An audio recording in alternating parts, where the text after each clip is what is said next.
What's going on, guys? Bonafide Hustler here with special guest.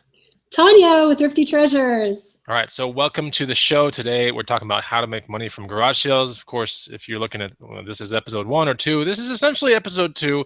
We're going to be talking about negotiation. So I have a special guest here, who was with me last week, and this is Tanya from Thrifty Treasures. What's up, Tanya? Oh, nothing. What's going on? Not much. You caught me right after garage sales, and I think I caught you right after garage sales, right? Yes, you did. We both went garage selling. In fact, I'll tell you what it is. Like, Fridays in Austin, Texas haven't been that good lately.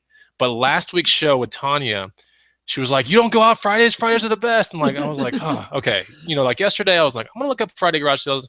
And 11:20 in my bed, I'm like, "Ooh, I see at least 3 that I would go to." I was like, "I'll do it. I'll postpone my workout a little bit more, and I'll go to these 3." And I found some really good stuff. So I told Tanya what I found, and that's not the point of this show. But thank you, Tanya, for kicking me in the You're what welcome. yeah, because I mean we live in different parts of Texas, and she might have more opportunities than me, but it's just Right. the motivation of being around someone that's like-minded, and it really was like, oh, you know what, maybe I should look, and I did, and I got out this morning, and my wife was like, "Wow, you're up early." Like, okay, see you later. So, anyways, thank you, Tanya. Yes, you're welcome. Okay, so you can find Tanya's channel. It's the first link down below. So that's the very first thing you got to do if you want to follow someone else as well as myself that does ride-alongs and goes to garage sales and finds a lot of different items than I do as well. Then you got to go check out Tanya's channel. It's a lot of fun. And you've been on YouTube for 2 years, 3 Oh, years? yeah, a couple years now. Okay, so 2 years, about 4,000 members strong, and you crossed 4,000 not too long ago, right? Yes, I did. So exciting. Congratulations. Thank you. I don't even know what it felt like to be at 4. I just remember getting to 100, and I was like, "Oh my God, there's so much opportunity here," But Yes. 4,000 is a lot. I mean, if you put 4,000 people in your neighborhood just like knocking at your door at the same time, that'd be kind of creepy, right? It's a lot of Right. people if you think about it. Yeah, it's like one time, not too long ago, I heard Chad say, Golden Finger Picker, he said 50 people can fit inside a McDonald's lobby. So that kind of gives you an idea, like, of how many people that is, right? It seems like a whole lot of people, right? Yeah, it's a whole lot of people, and you definitely earned it, and you've earned it the right way, and you've been making great videos. So Oh, thank you so much. I you're appreciate welcome. it. So let's get right into negotiation. We assume we sound okay. I need someone in the feed to just tell me we sound okay. If one of us is breathing super hard, then let us know, because every now and then that happens. But let us know if you can see us well and if you can hear us well. But we'll get right into negotiation. Now, here's the thing about the show. To try to knock out negotiation in an hour is near impossible, because there are a lot of tactics that you can use to do negotiation, right, Tanya? I mean, it's like Yes. the same tactics you use for negotiation you can use for other things, like sometimes thrift stores and church sales and picking on someone's property, or it's almost like some of the same stuff works in car dealerships, right? Right, Negotiation exactly. is interesting. So we're going to try to cover what we can on this show, but just remember there's more to it. And I do have a special kind of like discount on something very important at the very end of the show. I'm going to let you know, but you're going to want to act fast if you want to get on it. So let's talk about negotiation. And I thought about this, and I was like, where does negotiation even start? So before I go to my part of the outline, Tanya, where does negotiation even start? To have, how do I say it, ammunition on your side, where you have the good luck on your side. Where does it start for you on a garage sale morning? For me, it starts the moment you get out of your car and you walk up to the sale, right? You want to establish a really good rapport with people who are having the sale. How are you doing? This weather's so nice. Small talk, right? Yep. So you want to let them know that you're friendly, and yeah, definitely. Now, when you're coming out of the car, are you dressing up in super nice stuff? Are you like rocking the Prada purse? Okay, I was rocking Bucky t-shirt this morning when I went to the garage sale. So usually just like shorts and jeans and a t-shirt. Okay. Now, you have nicer clothes at home, right? I do. But it's just not the time to wear them, right? It is not the time. I'm not at a garage sale, no. Okay, so that's what's kind of like interesting about a garage sale is you get this first impression kind of opportunity, and a first impression opportunity is really important. It's the difference between sometimes paying up and getting a great deal, right? Yep. You roll up in a really nice car. Let's say you have 2 cars in your family, sometimes 3, and one of them is distinctly nicer than the other one. And yes, you want to ride around in comfort and you want to, feel good and all that kind of stuff. But if the people at the garage sale see that you come up with something good or a better asset than you should be coming up in. Yeah, you don't want to roll up in a Mercedes or a BMW, right? An 88 Mercedes, maybe. Maybe, yeah. But you're right. Like, you don't want to be rolling up in the nicer of your 2 cars, or if you have 3 cars, whatever you have. You want to pick a car that, just looks kind of average, whatever you have that's average, just bring it to a garage sale.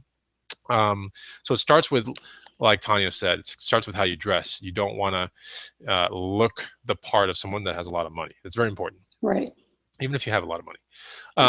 Now, outside of anything else in life, then maybe you do want to kind of dress for just to impress, that kind of stuff. But or dress for the job that you want, right? Yes. But not in a garage sale. So now Tanya also hinted on something else that I wanted to say, which was it depends on how approachable you are too, right? If you come in and you're kind of like, a little introvert kind of person, right? Or you just don't get along with people, not get along with people, but you're afraid of the small talk. Tanya, that can really play against you, can it? It really can. I mean, you want to definitely talk to people and let them know that you're easygoing, and they're more likely to give you a better deal. Yeah, that's right. So people hear this thing called small talk, Tanya, and if you could define small talk in maybe a sentence or two, what would that be? How are you? How about this weather we're having today? Good weather for a garage sale. Yeah, you're right. Small talk is really good. If you're cognizant of small talk, you can say something really quickly and it can open up a lot of conversation on their end. And that's essentially what you kind of want to do. So, it's sunny today, isn't it? That's going to be a yes or a no answer. Right. As opposed to like, how do you guys like the weather today? Now they can't be like, no, like it has to, it has to be a sentence or more from their part. So you kind of want to do open-ended questions. That's important. So if you kind of want to like find the greatest deal and everything like that and stay on point with making money, then maybe ask an open-ended question, be approachable, don't look like a baller, and just roll up to a garage sale confident. Be confident, but don't be weird. Don't be cocky. Weirdo. Don't be like hiding behind the tree and like scoping things out. Like, don't do those kind of things, right? Come up approachable. You don't want to come up also with your hands crossed like this, even if it's a cold morning, arms out like this. That's a welcoming kind of thing in any culture across the world. Arms out is kind of a welcoming thing. Arms crossed is a barrier. So think about those simple things like that. So now let's talk about, let's go into really the small talk. And how do you balance small talk, Tanya, with an item that you might like? Like, let me ask you how you do this, because I think we a lot of us do this differently. So when you see something that you like, what do you do, like in a garage sale situation? Well, if it's not priced, I'm going to ask how much it is. And if they don't answer me right away and they're kind of like thinking in their head, if there's nobody else around, I might just kind of set it back down while they're thinking about it to let them know that, I'm not super duper interested, right? So just set it down and then wait for them to come back and see what they say. Because if you're hanging on to it, that says, oh my gosh, I really want this, right? Yeah. And if you really want something real bad, the person on the other side's going, And if you're setting it down, it's like, I can leave it or take it either way. Right. So you have to look at the psychology of what's going on in a garage sale, right? The psychology, or the human psychology that's going on is people are getting rid of their stuff. They don't want to take it back into the house. They also would rather not donate it if they could make some money on it. All right. But the end result essentially is they have to get rid of it. Right? It's something that they are not attached to because it's there on the table, it's there on the lawn, it's hanging up on the rope thing in the garage. It's a shirt, they're not attached to it. They don't wear it enough. They haven't touched it in a year, or they got a better model, something like that. Right. Right. So these are the items that you're going to be commonly finding at the garage sales. These are items that people are not attached to. Now, occasionally, yes, you're going to come to a garage sale where there's going to be like really cool stuff, high quality stuff, and they're going to have an eBay printout on the item. Oh yeah, right. And that is so annoying. But just remember that most garage sales are not like that. Most garage sales, the people are not really looking for super top dollar. They're just looking to move the item and really not just give it away for free, right? Yeah.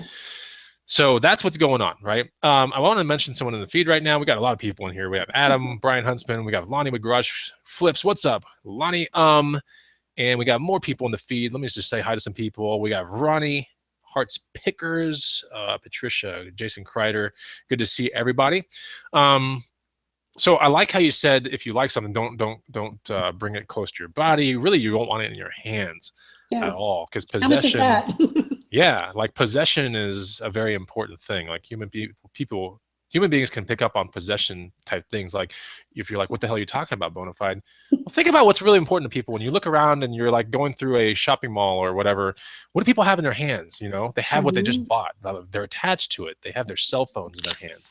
They have a drink, right? To make them feel good just for a quick second because they're dehydrated, right? But whatever's in their hands is very near and dear to them, right? It's important. Yes. So if you got something that's in your hand and you're in a garage sale, like, how much is this thing? Like, how much is this thing? Like, you're almost doing yourself a disservice because now they understand that you want that thing, right? Right. And you got to play the game the reverse way, which is like, I don't want this, but I do want this. Does that make sense, Tanya? Completely. So everyone does it a kind of a weird way. You don't want to be a weirdo when you do it. You kind of want to, peruse. So get really good at perusing and not showing like your hand. It's almost like when you play poker. Poker, You want to kind of keep exactly. your cards there. Even though you might have something really good, you just don't want to play that hand like super quick. Yes. Now you play the hand quicker as competition is around you. You do. You have to hustle really Right? fast. Yeah, sometimes you have to do the possession thing. Sometimes if you don't touch the item or clasp it, you could lose it. Yes. Right? And so those situations are sometimes few and far between as well. But you just trust me. Like if you garage sale as long as Tanya has or I have, things happen and it'll really make you mad sometimes. Like just things will happen. You'll be like, why didn't I pick that up? Why didn't I see that first? Like things will happen. Some people will snake things right from under you, Right. So, you had an incident that happened to you not too long ago, right? I did. When the green room admins were in town, I had a bike that I was trying to make a decision on. I had my hands on it. Oh my gosh. It had a lock on it though. It had a lock in a really bad position and a lock that they couldn't find the key for. But I'm sitting here holding on to it because I'm like, oh, there's still potential in this. There's a little bit of meat on the bone. But they were trying to call someone that was in Paris. Like, do you have the lock? Where is it in the house? And I was waiting for that call to come through or the text to come through. Like, I can't find the key. And that was going to be my way I was going to talk the bike down. But of course, some guy comes along and he's like, hey, that's a pretty cool bike. And he looks at the lady, goes, how much for that bike? And the lady goes, well, it's 50. And he's thinking about buying it. And the guy goes, I'll give you 60 right now for it. Oh. The lady looks at me and my hands are on this bike. And she goes, I'm sorry. And I'm like, you can have it. So, wow. Yeah, those things kind of happen, but it's not very often. And it doesn't mean that, oh, I'm a bad negotiator or anything like that. Trust me, like I've done enough garage sales. I know what I'm doing. But it's just sometimes people will just go over and beyond to really bend the rules of garage sales. They will just go crazy. No etiquette. Zero etiquette. Yeah, man, like zero. But that's okay because the hustler gods blessed me later down the road that day with something even better without a lock on it too. It was a bike. So if you like something, don't show it. Of course, when the competition is getting kind of crazy, then you might have to do the possession thing. Yes. So ask the price, but try not to hold on to the item. It's important. Like, hey, how much for the Frisbee, lot down there? But you don't want to be anywhere around it. You want to be kind of closer to them. Like, how much for the Frisbee lot down there? Like, which one are you talking about? Oh, the one like way over there. Oh, I don't know. If you can hear that, oh, I don't know. You hear stalling and stuff, then that's probably going to be a pretty decent price. Yeah. But if you hear an immediate price like $10, then if you're like, damn, I really wanted it for like $5 or something, you can negotiate further. So we're going to talk about that here in a second. So if the price is visible on the item, Tanya, what mode do you go into? Like you come up to an item, you want it, the price is already on it. What starts going on in your head? Well, first of all, I got to decide how much I really want the item. And the condition of it and everything like that. If it's something that I really, really want, I know I can make a whole lot of money off of it, I'll probably just pay it straight up, hold it in my hands until I'm done shopping the sale. But if I think I can get it for lower 5, I might offer 2 or 3. It just depends really on what the item is. Is that what you meant? No, I'm not. For some reason, I got sidetracked because Garage Flips put a comment in there, and the comment feed was super funny. But anyway, so you're saying that if you see that price sometimes you don't even talk it down, right? Like you just buy it straight away. Now you're possessing it. You're in possession of the item, but the Right. cash is already exchanged, right? Yeah. Does it ever occur to you that at what point do you go, I should start bundling things together? Or when you see something so good, you pay for it immediately. That way the transaction is done. Is that what's going on in your head? Oh no, I'll definitely try to bundle things. Again, like if there are a lot of people at the garage sale, like for example, a church garage sale. I've been to many to where I get so much stuff in my cart that I have to go pay right then and take it out to my cart and come back again because they're not going to hold stuff for you. But now at a like a residential garage sale, you have to be careful also because if you're making a pile, like I don't know about you, if I'm making a pile, I'm still shopping. I got one eye on what I'm looking at, the other eye on my pile, right? Because people will walk up and the seller might not be paying attention and somebody might grab your stuff. So you got to keep your eye on things. Yeah, that's right. It also helps if you go with somebody else as well. Like if you start going with someone else, then sometimes you can kind of hold the pile together like as you go around the Right. garage sale. So I might have an unfair advantage in that respect, but I do go with my brother and we try to kind of half most of the things that we find. So if you do bring Right. someone else with you and they're doing work with you, cut them in on the deal. Like, Yeah, a little I bit. Take them out to agree. dinner or something with the money that you make or whatever. Like, make it worth their time because nothing sucks worse than like joining and like having fun and then be like, where's my, like, I didn't make anything. Exactly. So teach your kids, teach your loved ones. And it's fun. Like garage selling is Yeah. just fun. It doesn't take a terrible amount of time. You're outside talking to people. It's social. Right. And don't forget to reward yourself at the end. But that's aside the fact of this show.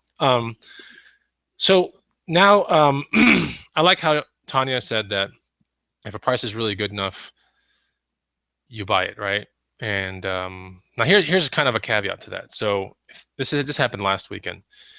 The price was so good on this one thing right here, and actually I have it right here, so I'll show it to you guys. But this was $3, okay? Now the reason I have it, I'm probably putting this up on eBay today, but essentially this was $3. It's a I keep saying it's a World War II. It's not. It's a vintage Swiss Army backpack. Okay, Yeah, I saw so that. it's really pretty. It's made out of hard can. It's just beautiful, right? This thing is probably going to command north of $100 all day. I bought it for $3. The lady was like $3, and I was like, oh my god, like $3 couldn't have like flown out of my hands fast enough. But I didn't say, oh my god. Like I was just like, oh, three, okay, gone. And then I Hmm. looked at Emerson, my brother, and I was like, Emerson, we gotta go. We have to leave. He's like, why? I'm like, bro, we Right. gotta get out of here. Like, Hmm. because when the price is so good, and a lot of times this happens on things like bikes or video games or things like that. When the price is Hmm. so good, each and every moment that passes by is a moment that thing could be whisked away, or someone comes out of the house and they're like, how's the garage sale going, honey? And they're like, I just sold your backpack for $3, and Yeah. that is a terrible thing. You don't want to be in that situation. I've been in that situation before. It is not fun. Yeah, When me you get an too. amazing deal, you want to sometimes make a decision. Do I hover around, stay here, and the chances of me losing this thing kind of increase a little bit, Hmm. or do I want to bolt and get out of here, right? Right. I agree. That's T- definitely happened to me before. Tell me about that, Tanya, real quick. So it's definitely happened to you before, as in like you left quickly, or you stayed around and something happened to the price. Well, a lot of times, like especially with books and CD, media type stuff, I'll ask, well, how much just for everything? And I do it also with jewelry too. And the husband, for example, might be out there and he'll say, $10 for everything. And like you said, well, here comes the wife with the coffee out of the kitchen, and she's like, what? You just sold all that? No, so you want to get the deal and get out of there. Come back an hour later if you have to or want to, but get that good deal and get out of there. That's true. If you look at one of my ride along videos about 3 weeks ago, I go to a little sale at the very end of the day on a Saturday, and we find this cool stuff. It was like a Star Wars book, a Delta faucet, a Britain wax cotton jacket. There was something else in that deal too. Like the Delta faucet sold for good money. Like I originally walked out with a $5 for that entire deal, and I was like, "Oh my god!" And I'm sitting there filming, and like we're filming right on the back of the truck bed and everything. And this lady walks up. She's like, "Oh, I heard that you bought that for $5." Yeah, some of that stuff is my stuff, and we're divvying things up in the What? garage sale. So you owe me $5 because you know how sometimes ladies do garage sales, but it's like, what color is Yes. that one? Okay, that goes to her, Yes. and this one Or goes to that one. initials. Yeah. Yes. And so I didn't run fast enough, and I should have. But yeah, we're sitting there like we're content creators. We have to film this stuff so we can put it on YouTube later on. And that does make me hover around the sale a little bit. The second it starts getting piled into the car, the last thing I want to do is unpile it and like video it somewhere down the street. I agree. You know what I'm Yes. talking about? Oh, yes. So things can happen in garage sales. When you get a great deal and it's so good, you need to go. Like usually you need to get out of there pretty quickly. Um, College Picker was with me one time about a year ago, and we went to a garage sale, and there was this awesome longboard on the ground, a really good one. And I asked the kid, I was like, how much for the longboard? And then the dad was right next to the kid, and the dad looks, well, it's your longboard. What do you want to sell it for? And the kid's like, $10. And the dad's like, whoa, whoa, whoa. And he goes, okay, $30. And I'm like, dude, this is still like a really good deal. So I whip out $30 really quickly. I'm like, cool, thanks for it. And then somehow a College Picker brings it out to like the street, starts messing around with it. I'm like, whatever. But we didn't leave fast enough, right? And sure enough, the mom comes out, or someone else comes out, like, wow, you sold your skateboard. Cool. How much? $30. Ooh, that was a bad idea. Yeah, sir, let me that was not supposed to go down like that.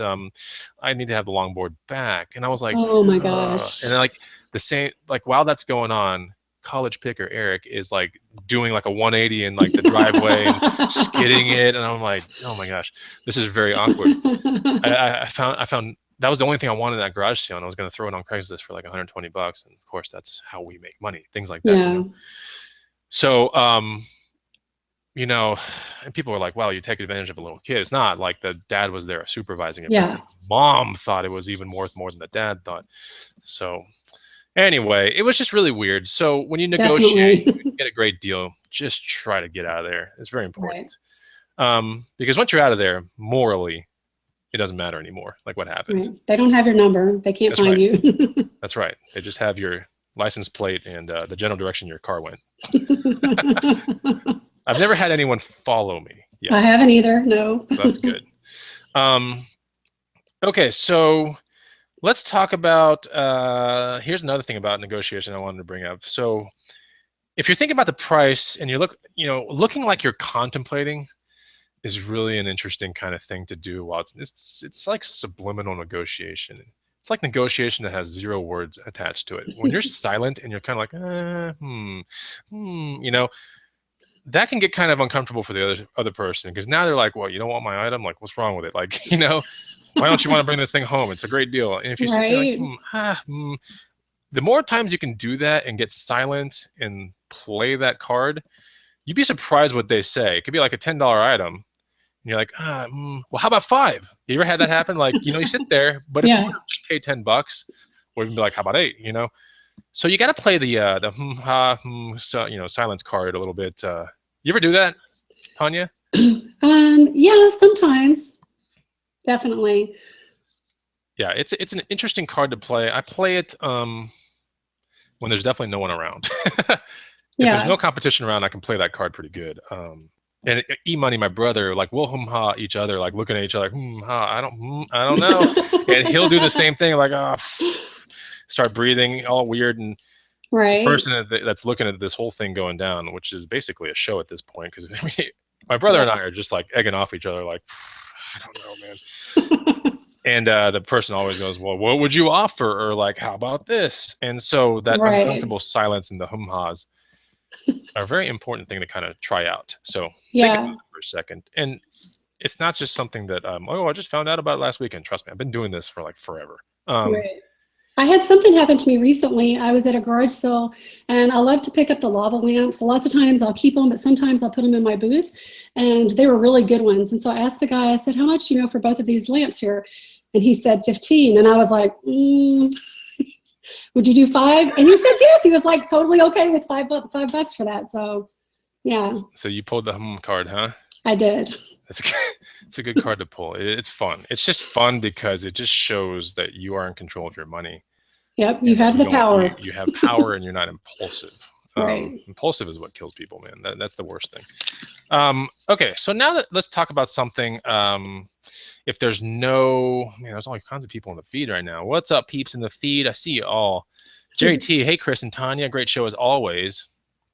I need a diversion while taking care of my very sick 17-year-old kitty cat. Thanks for the info. Aww. I hope your cat gets better. Yeah, me too. Nothing better than pets out there. Pets are always What's the most interesting thing about pets is they're just so centralized around their owners. Like they're just happy to Yes. see their owners, always happy, happy, happy. You're their whole world. That you're the entire world that they have, and they can't vocalize like anything outside, like pain or like you just have to know pets and your dogs Right.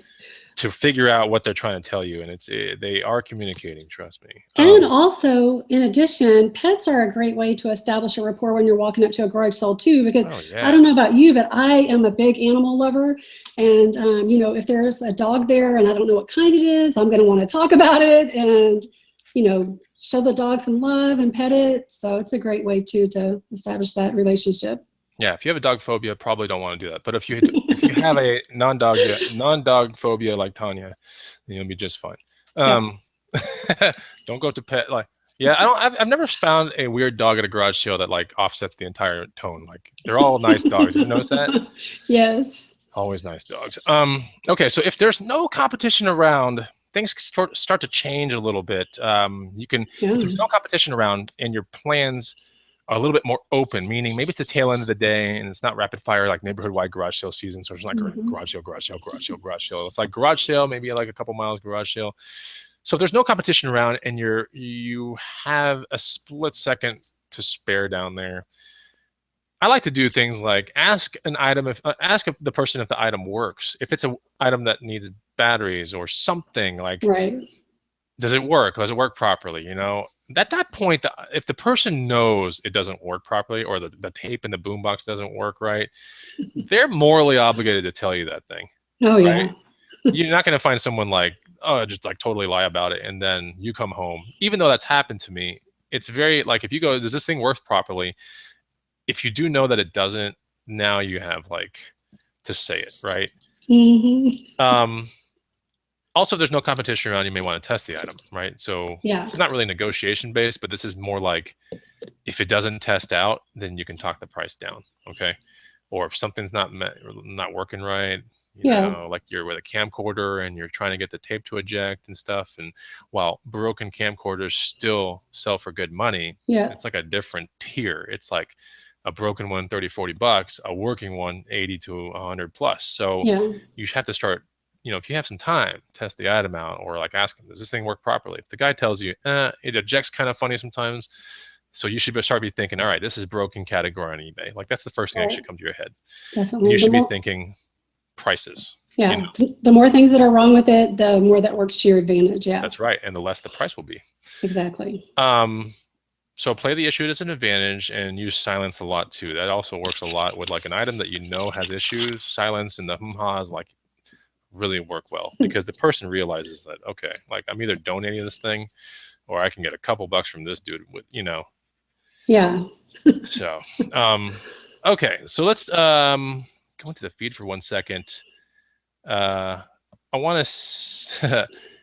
Milo Jimmy's in the feed, by the way, Tanya. Yes. Hey, Jimmy John. What's up, Jimmy John? If the item is covered in dust and says, yeah, it works, it's brand new. Yeah, sometimes people are going to say some things that just doesn't. Oh, I've had a lot of instances where items aren't described properly. And I don't know if the owner knew it or not. That's the problem, right? Because sometimes in garage sales, you'll take neighbors' stuff to yours and that's other true. people, Yeah. and you just don't know the whole story. So I've had it happen. And that's just part of the game, right? If you're buying low enough, you should be able to hedge those things. Yeah. Now that's I want to ask you about this statement real quick, Tanya, and you tell me what you think about it. You make your money when you buy. You ever heard this before? I have. Yep. So explain that to the people out there in the feed. Like, what exactly does that mean? Well, I guess you're pretty much establishing your profit, like what you're going to make, right? Because if I buy an item for $1, right, and then I sell it for 15, I've made $14 profit, right? Is that what you mean? Kind of, yes. It's essentially like you make your money when you buy. Like if the item that you're looking at is $10 and it has a resale of 15, let's say, for example. Now, each and every increment that you can talk down the item, you've just put that money in your pocket, essentially, right? So if the $10 item suddenly becomes 5, and then do some hum-ha's and freaking silence, and then it becomes 3, and then you realize it's the end of the day and you can play that card, it becomes 1. Well, now you've just taken your potential profit of $5 Right. Now you have 14. You've put an extra $9 in your pocket because you make your money when you buy the item. When you buy the item, and depending on how good your negotiation is, depends on how much money you put, how much ROI you get in the end, or how much almost insurance you can buy from the item. Yes. Insurance meaning like if you get home and something's wrong, if you've done a really good job negotiating, you should be able to at least like not wash clean, but sometimes if you're like, okay, I'm just going to donate this, like that's happened to me. I'm not worried about it, right? Yeah. But I start getting worried if I bought it for $20. I'm like, oh, I'm just going to donate it. Now I'm like, ah, but that's $20. Yeah. But if I'm buying it for like a $5, a dollar, $3, like I don't care. Like it just doesn't matter anymore. Yeah, I feel the same way. Yeah, so you make your money when you buy. That's one of the most important reasons why you got to negotiate. And there's that fine line between what Tanya said earlier and what I do all the time, which is like if you find an item that's like a great deal, like why didn't you just talk the $3 backpack down to $2 bona fide? Because sometimes you don't need to, right? Yeah. Sometimes I don't want to say it like this, but sometimes there's too much greed in trying to get too much money, right? There's just too, like if a deal is good enough and it's way below like what it should have been, like you should just buy it and go. Like you should just, right. If it's a, you ever seen like the plastic bags full of like a Super Nintendo plus games and controllers? It's always in a plastic bag for some reason. I don't know why. Yes. And you see a couple controllers, you see the unit, and then it's like $5 on the side. Like the last thing you should be thinking is like, let me just delve through this bag and like see what else is. No. You should be thinking like a broken system with 2 controllers, like, $40 already. Like who cares whatever else is in the bag? You just buy it and go with it, It's in the bag because moms have to be organized, right? They put everything in baggies. Always a white plastic bag. At least here in Austin, I see a white plastic bag with video games. Like not all the time, but when it is a really good score, it's always in a white plastic bag. I don't get it. So yeah, it doesn't mean talk down everything with negotiation. Negotiation is kind of like that art of figuring out how low you can get the item for. But if it's way low and too amazing of a price, you got to understand it's time to go. Like it's time to buy and it's time to like go to your next sale. Yes. So anyway, okay. Oh, Mallow Jimmy says I've yet to see you at a garage sale. I run into all the other guys at the same time, all the time, like meaning green room guys in Houston, but he never sees you because you're in the other place, right? Yeah, I'm in Lake City, Jimmy John. He knows that. I've ran into him over there at a Goodwill on his side of town before. So I have someone in Austin representing right now. What's up, New Frontier Business? If you ever want to hustle, please hit me up. We'll do that. I'm getting hit like left and right, like on Facebook behind the scenes. Really? I think there's just like this huge influx of people coming into YouTube, like looking for how do I flip on eBay? Like how do I do this? How can I make money from garage sales? And I'm getting hit all the time. Like bonafide, I live in Dallas. I want to drive down to Austin. I want to ride with you. And it's like you can't say no to any of them, but my schedule it's not exactly like open all the time. Tell them about the meetup. And, I know. Yeah. Well, like it's tough because I want a relationship built sometimes first, and I want them to ride along with me, see that it's the real deal. It can happen. We're all having fun and all this. And then it's like, if you want to join the green room, that's cool. Like, I think it's a good asset for people to have. And at the end of the show, I'm going to show you something that's in the green room that we have for free for the people in there. But I authorized a very substantial discount on this one thing that's really going to help you out. So it's coming in about 10 or 15 minutes. So just hang around. I'll tell you what it is. Okay, so let's talk about Tanya. This is an interesting thing. Tell me if you do this, because I do this all the time. It's called the flip-flop. Do you know what the flip-flop is? No. Okay. It's not what you're thinking. I wonder if anyone out there in the feed knows what the flip-flop is. What is a flip-flop when it comes to negotiating? What do you think it is? I'm curious. Garage Flips is saying, hey, Chris, you need to get a cheese wagon. Dude, I already have a cheddar mobile. I don't need it. I got the cheddar spaceship, man. But a cheese wagon sounds heavier for some reason. Sounds like it's drawn by horses too. Faster. Garage Flips is good to see you though. Honestly, like you make great videos and you definitely show a lot of stuff. And he has a really interesting way of like making. You ever watched Lonnie Garage Flips? Oh yeah, I love Lonnie. Like his shows are like really well done. Like they're just like one of his last shows. I'm not even kidding. It seemed like there were 100 little. Oh yes. Do you know what I'm talking about? I was watching that one. He was doing like a sales update. And Lonnie, let me just tell you right now, you have saved so many minutes of my life by teaching me how to open those tabs properly, because I was doing it the long way. And he simplified he's simplified my videos so much more now. So thank you so much. I think that's his name, right? Lonnie with Garage Flips? Yeah, Lonnie. Okay. So yeah, Ronnie is asking who is Lonnie. Well, Lonnie is the person that's Garage Flips, a channel with 1,000+ subscribers, something like that. Right, and he's been doing a show called the Cajun Pickers too, once a week. Yeah, I think it was just the other day too. Yeah. So, and by the way, if I do support other YouTubers, I'm gonna tell you something that I do, because sometimes, you know, I don't have all the time in the world to watch all the videos in the world, and I wish I did. Yeah, I know, me too. But what I'll do, if I like you, I'll drop by and I'll give you a like and maybe a comment. Like, I just do that. Like, if I have other things to do, like if it could be Tanya's show, it could be anyone else's show, people in the green room, people that I like. If I like the style of what I'm looking at, I'll just stop by, hit the like button, I'll say something real quick, and I got a jet. But I think it's better than not doing it at all, right? Yeah, I agree. That's the way I think about it. Definitely show some love. Yeah, for anybody that thinks like, oh, you're just saying hi because you want their subscribers, like, no, I don't. Like, I'm doing good things by, you know, showing that I represent. And you wouldn't just look at who I like in my liked videos, and you'll see what I'm talking about. You can see people what they like. I can see what you like, Tanya, on your YouTube channel. And so you're probably seeing all Paul can too, probably. Maybe. Well, now I'm going to start looking. You got me all curious now. So let's talk about the flip-flop. So the flip-flop, I wonder if anyone has guessed it. Okay, so no one's guessed it. A flip-flop is really interesting. This strategy, when it deals with negotiating, works freaking miracles. It has to do with male versus female, all right? The flip-flop means if you have an item in your hand and it's a female kind of oriented item, you go to the male for the pricing. Yes. If you have a male item in your hand, you know, you go to the female for the pricing. It's a flip-flop. Very clever. Yeah, it's super clever. And trust me, like, it really, really works really well. Why? Because sometimes males just don't associate much value to things that are not just their stuff. Like, and then females the same time, they're just like, oh my God, like if I could just get rid of my husband's stuff. Like, so you get these kind of things going on. And these are real like things that are going on in garage sales. You know, if you're bringing the female item to the female, you know, you're probably going to get a markup. If you bring it to the male and the female is not there, sometimes I'll wait for like the female to like kind of be preoccupied or something like that, or vice versa. Yeah. Or if the male like walks to the garage and like, oh my God, here's my chance to go get the lacrosse helmet, you know? So I'll do things like that. And there's nothing wrong with it, right? Because the price is the price.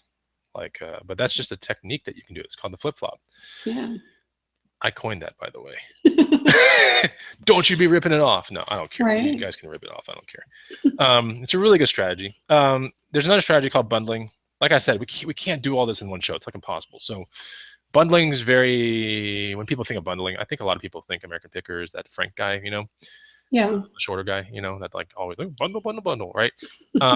You bundle a lot, Tanya, right? Yeah, if it's not a really big sale, I will. Yeah. Like a lot of times when I go to garage sales, first thing in the morning, say it's like 7:30 in the morning, you know, I might be there before a lot of other people show up, and you know, there's lots of good stuff to be had. So I'm just handing the person having the sale stuff left and right, getting my little pile going, and you know, getting all the good stuff as fast as I can. Yeah. Do you show up to a garage sale? Like I was at a garage sale this morning. It was like a church benefit sale, but the weirdest part about this church benefit sale is it was in a house. So I've never been to a church benefit sale that's been in a house before, right? Yeah, that's weird. So people were like waiting in line, and I was like number 6, and I looked behind me, I was like, whoa, there are like 30 people behind me. And I only got there like 10 minutes earlier. So we're all waiting, and I hate waiting in lines. But I noticed that the people in front of me like had sacks on their shoulder, like totes almost, right? Yeah. You're never gonna find me with a tote. I just don't do You're totes. not a tote guy? No, I don't do totes. I want to pick up the hardest hitting items, and that's it. All this other stuff, forget it. Like I just want to pick up. I want to pick up the cheddar hits that are worth my time, and I'm gone. And that's what I did. But man, there's some people that are just totes that are big, like IKEA totes. You never seen those blue things? Oh, yeah. I got a little buggy whenever I go to, especially to the church garage sales. Oh, okay. I thought you meant you go to a buggy to a garage sale. No. The church sales I will. Like I have a little rolling cart. I also have a buggy too, but yeah, I definitely take my cart with me because it can hold a lot of heavy books. And lots of times when I'm grabbing books, they get really heavy fast. So I like to have my cart with me. Okay, so you do carts when it comes to sales where you're probably going to be perusing quite a bit, right? Yes, definitely. Okay, so that's a cart. What is a cart? Is it a folding kind of thing? Is it the wire looking one, or is it the one with the black foldable black basket at the end of it? Well, I've got a couple different ones. The small one that I use for my books, like you can just go buy at Office Max or somewhere, but it's like just like a black box square, and it has a real long handle on it, and you can make it shorter if you want, and it rolls.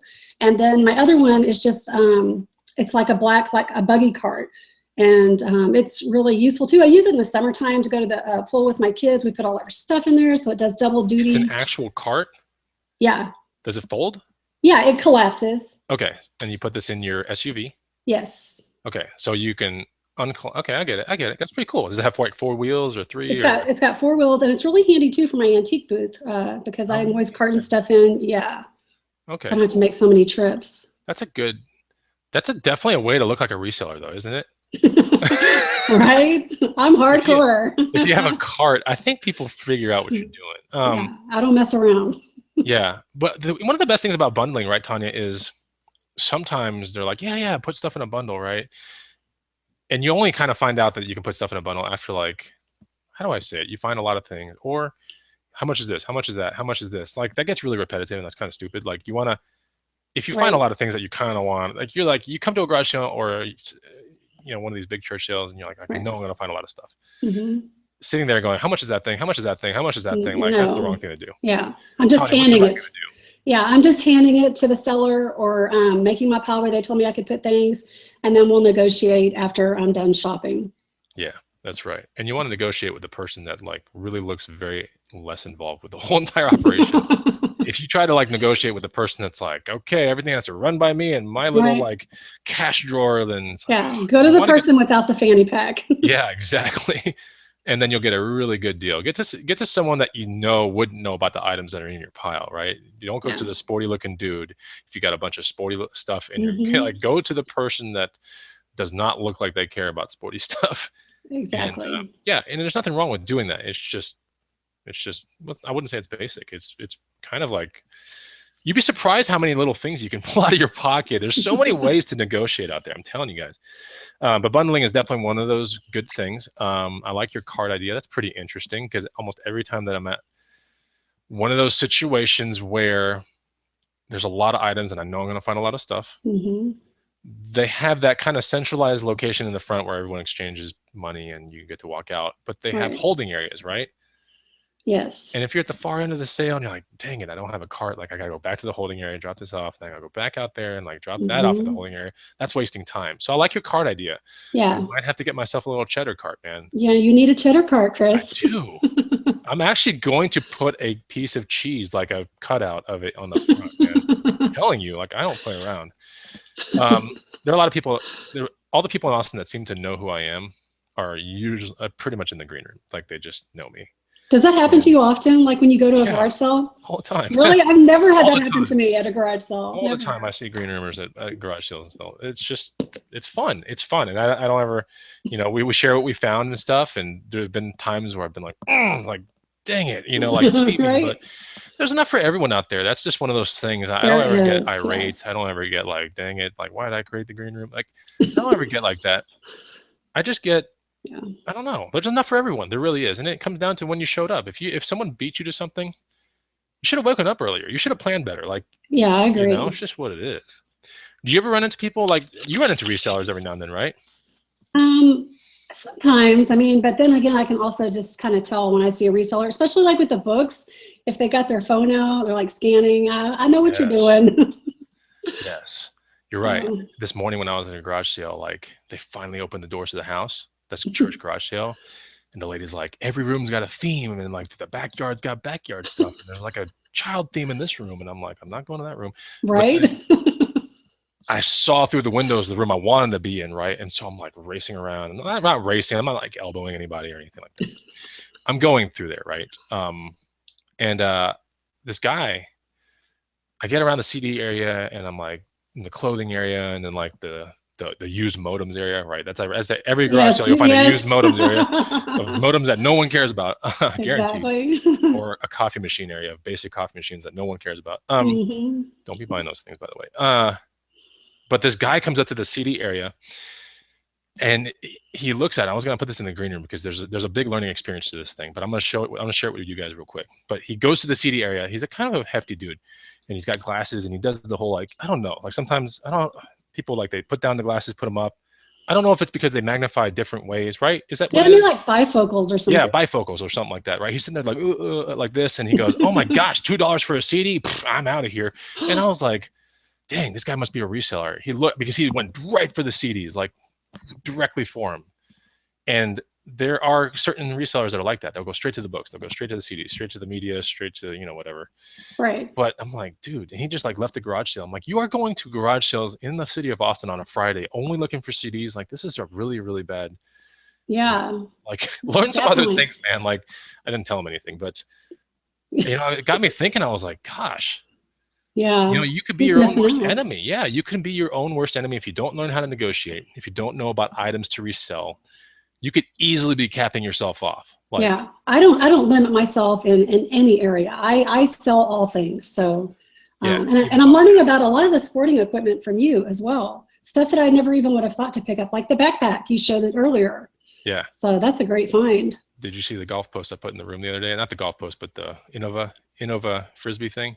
Yes, yes, I did. Those things were crazy. Anyway, so yeah, I put posts in the room every now and then about random stuff that I'm thinking about, or how do I say it? Markets that I'm trying to get better at, Mm-hmm. and I'll share with people like what I'm looking for. Yeah, But it's very important to understand that negotiation is so important. Like, if you're not trying to hone in on every weekend practicing your negotiation skills, you are probably missing out on 10, or I would say anywhere between 10 and 30% more money every year.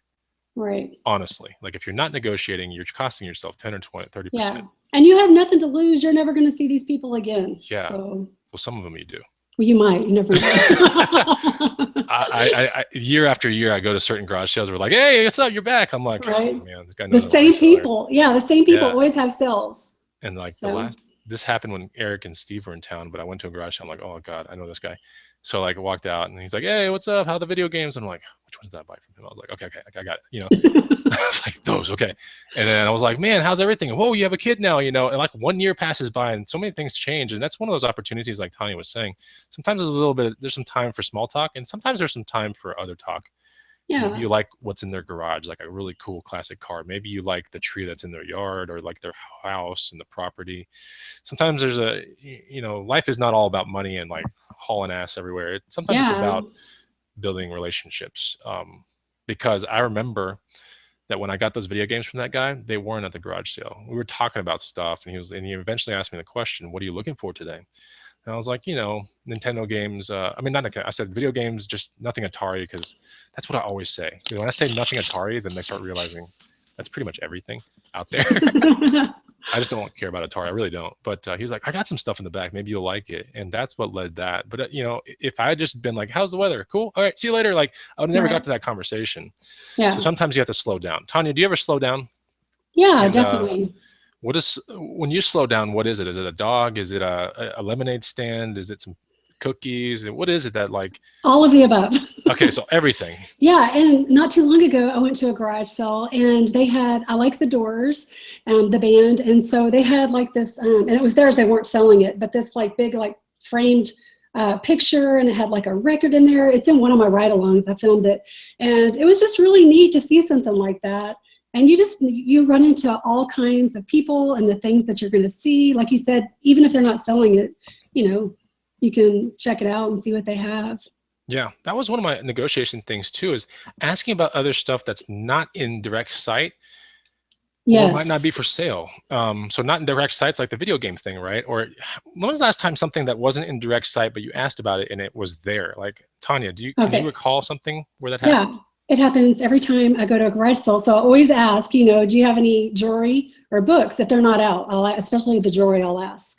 So Really? And the jewelry comes through with some random stuff sometimes? sometimes, not too often, or I'll get a lot of, oh, I forgot to go through the jewelry, type thing. But it doesn't hurt to ask. I mean, Isn't it ask. amazing when they don't go through the jewelry, but they bring it out anyway?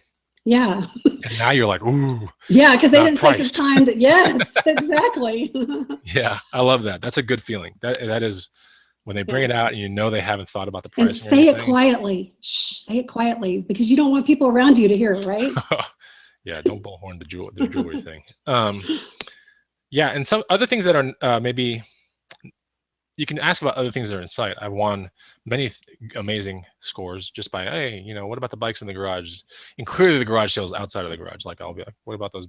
Are the bikes for sale? The other 2 weekends ago, is that wakeboard for sale on the? Oh, no, but it can be. I was like, oh, cool, Yeah. and it ended up in my hands moments later. But so that's a very interesting thing that you can do as well.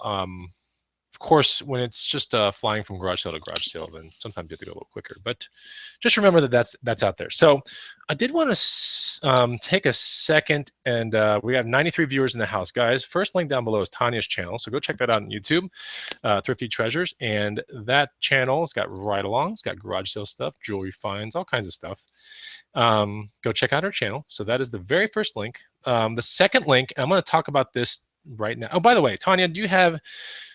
Talk about all the other stuff that you are involved with, the stew, some other things. Tell the people how they can link up with you real quick. Okay. So Deb and a bunch of my other friends, we do a show once a week called The Reseller Stew, and you can watch us on Tuesdays at noon on Pinching Pesos channel. And then I have a couple groups on Facebook as well. My jewelry group is called Jewelry, Gold, Silver, Bakelite, and More. And I have a reseller group. It's called Third Coast Resellers and Beyond. And of course, you can find me. You can friend me here on Facebook. It's Thrifty Treasures Tanya. I'm on Twitter and Instagram, Thrifty Treasures. Cool. I'm everywhere. You are everywhere. Can't escape Tanya, guys. She's gonna find you. Okay, so there was one thing I wanted to get to real quick. So you are part of the green room. Yes. You've been like one of the most OG people we've had. You're like in the first 100, I want to say. Yes. Members. So you have the price that you pay is the price that we never offer anybody else anymore. So I'm grandfathered in. You're grandfathered in. And you've met some terrific people through there. Oh, yes. Amazing. And it's been so much fun. I love it. Yeah, it is. And we've done Houston. I've been to a Houston meetup. I hosted one. You showed up. A bunch of people showed up. And then you have gone to 3 of our meetups, maybe, right? I think that's right. Yeah. 3 of our actual. Yeah, because we did one at Christmas time too. Remember? Oh yeah, so maybe 4 actually. You've been to a lot. Anyway, oh yeah, okay, so 3, yes. Yeah. And it's a lot of fun getting around a lot of resellers. You can make a lot of friends, and you can start. You learn so much faster when you're around other resellers. You've also been with us when we've done the garage sale caravan. Oh my goodness, that is so much fun. I love that. Chaotic. Last year was so chaotic. I'm telling you. The admins usually, we have fun, but it's not like, it's a lot of planning, right? But essentially we take vans and mobs of people to garage sales in Austin, and we just flood the garage sale. And everybody has to wait. You can't just like get out of your car and go. You have to wait till everybody gets there. That's the creepiest part about it for them. For like the sellers, right? They see this like mob form in the street. I feel like, oh my God, what's going on? As soon as we're like, yeah, we're good, and we have our cameras rolling, like we just flood the sale, and then they're like, holy crap, like it's pretty fun. I think last year we only got 3 done, and 3 is plenty when you're kind of moving around 30 to 50 people. Like it's a sales, it doesn't sound like much, but it is a lot. Maybe we went to 4. Okay. Yeah. So you've been part of that, and it's a lot of fun to be around a lot of people. So one of the things I wanted to discuss with you guys out there is if you don't get a chance to meet up with a lot of people and you still want to learn a lot about garage sales, and you would like a very clean, concise kind of thing where you could take your garage sale education to the next level, or you really want to learn about the art of like making the deal, like how much money can you stand to making garage sales, what's the real process behind the hustle, all that kind of stuff. I do have one thing today that I have severely discounted for only 20 people who are lucky enough to hit the button and get it. So we have a guide. It's $27, okay? But I lowered it today to 10 just for 20 slots. It's the second link down below, and I'm going to show it to you for 1 second. It is free in the green room. So if you are a green room member, do not buy this. It is free in the resources page. Do not buy it. But for anyone else that's not part of the green room and maybe doesn't want to be in it or can't justify the green room, and that's fine, but you still want to up your garage sale game, because let's face it, we're in a very good season right now where garage sales will make you killer money. Yep. This guide that I'm about to show you has no fines in it. Like, it doesn't have any bolos. It's not going to show you what or to buy or anything like that. It's going to show you really the process behind the madness, and it's going to decipher it to where you really realize what's at stake and how to make a bunch of money from garage sales. So let me screen share for 1 second. I'm going to show it to you for a split second, and then you guys can decide whether you want it or not. It's not a huge deal, but there are only 20 slots. So I could have put it infinity and let it sell forever at this price, but we're not here to discount our goods that much, but I'm doing it because I like doing the show that's garage sale related. And I eat, sleep, breathe garage sales. I love them. They're fun. So I've personally written a third of this guide, and this is what it looks like. Present to everyone. So there it is, Garage Sale Killer. That's what I actually made that name. How to make money from garage sales, the secrets revealed. Here we go. Locate sales, prepare your day, how to negotiate when you get home with your goods, finding avenues, evaluating your kills, the ups and downs, mitigating risk, and afterthoughts. And there's just so much information in here. It's an amazing guide. It's got a lot of cool stuff. So anyways, check it out. And there's definitely some math-based stuff in there as well. That college picker, I don't want to show you the whole thing, but there's a lot of cool stuff in the guide that I want you, if you're interested in really taking your thing to the next level, your game to the next level, try to be one of those 20 people. The guide right now for 20 slots. I know, isn't the cover awesome? Dude, Glenn designed that? Glenn designed it. I told him. He's so awesome. I was like, I want money and I want a crime scene, and it's called Garage Sale Killer, because that's what we do. You know, I don't think I have looked at that one. I'm going to go check that out. I thought you were talking about something different. So. Yeah, that's sitting in the guide section right now. It's not the guide section. It's called the resources section of. When did it drop, or when did you put it out? We put it out. See, this is a guide that we never talk about. Like, we hardly ever talk about it because it's just one of the perks of being in the room. But it's been there for a year and a half now. So anyway, it's Cape Cod Resellers, as it says. I own it. It's a good read. I review it every season. So there you go. If you're in the green room, do not buy it. Adam's negotiating with you there. He says he'll give you $3. Adam, that's funny. I'm telling you, it's basically, it's way below 50% off right now. So I authorized only 20 slots. It's a second link down below. Go check it out. It's a good deal. If you choose you want to buy it, go for it. If you don't need it, not a big deal. Okay. But I did want to give you guys that are sitting here watching the show, trying to get value. There's a good place to get a lot of value, and it's in that guide. So yes. It'll take about a good 2 hours to read it, maybe an hour and a half, something like that. Yeah, it's a lot of fun. I look to the side because it's like a beautiful day, but it's a good guide. I remember where I was when I reviewed it and like proofed it and all this kind of stuff. And I was at a Starbucks and I sat there because I got to read the other 2/3 of it that I didn't get to create. And I was like, gosh, this is like really, really well done. I'm really proud of the admins. I didn't write the whole thing. I wish I did. Well, actually, I wish I didn't, because it would have never got produced, because it takes forever to like produce things these days. Right. So anyway, that's something that you guys can check out. And I'm going to do a show next Friday. And I hope, Tanya, you can be there. That'd be awesome. Of course, yeah. So we're going to do some of the after, like once you buy the item and everything like that, like what you got to do after, We're essentially giving you like a bird's eye view of really what's in that guide, but like we're elaborating on it. We're doing our personal stories on it. It's a lot of fun. Yeah. And I really like having Tanya here because she goes to garage sales all the time. Yeah. So thanks for having me. Fun. Maybe we'll get one more person on the panel. If it gets too crowded, then it's like people talk over each other, but I've garage sold with you. I know like you really do go for jewelry a lot. I've noticed this when you go to a garage sale. I'll like zoom over to like the sporting goods and like all the electronics and all this random stuff. And you do go to that like small square, like jewelry table. Yeah. Like, you just start decoding little things. And I've got my tools with me, my magnet, and my. Do you have the little cream for bakelite thing? Do you know what I'm talking about? Oh yeah, I have some of that. I mean, I don't carry it with me, but usually plastic pieces like that, they're usually so cheap. I'll just pick them up and test them at home. You know what I mean? Yeah. What's been a really good, we'll kind of cap off the show here. We're at the hour mark, but what's been a really good jewelry score? Talk about your best one, and then talk about a more everyday kind of setup that you see out there that you're like, okay, this is repeatable. I've done this a million times. Okay. But talk about your best kind of jewelry score first. Well, I've had a few, but I'll start with my most recent. Just this week, I had a couple pieces that I had been accumulating, like that I picked up in garage sales, and a couple pieces I picked up straight from the thrift store. And I took it to my jeweler and I flipped it there, and he gave me $455 in cash. I was so excited. I left and went straight to the bank and deposited it.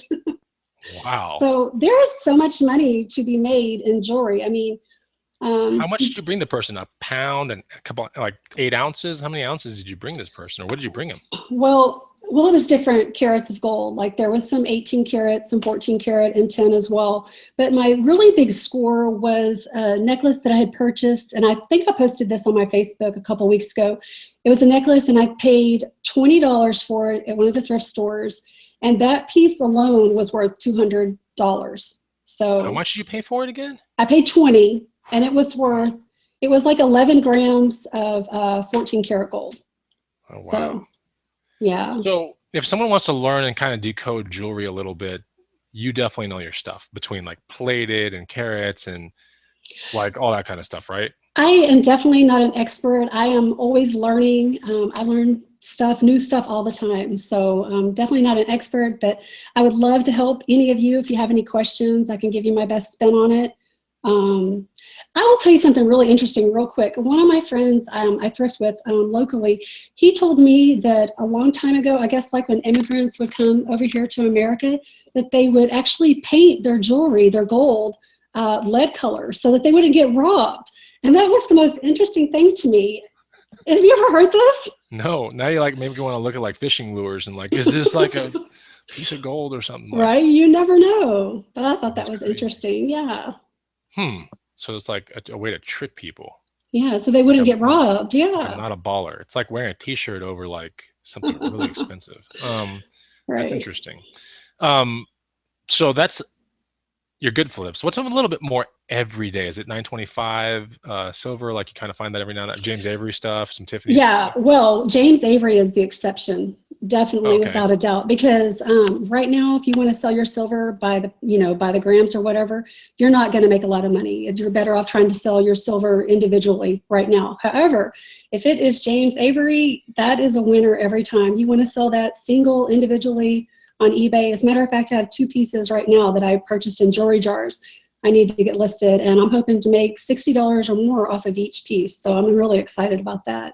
Jewelry jars, you mean like kind of like you put your hand in there and kind of fish around things and like Oh, I wish I had one by me. Well, like you'll see like here's like this is a bag of jewelry.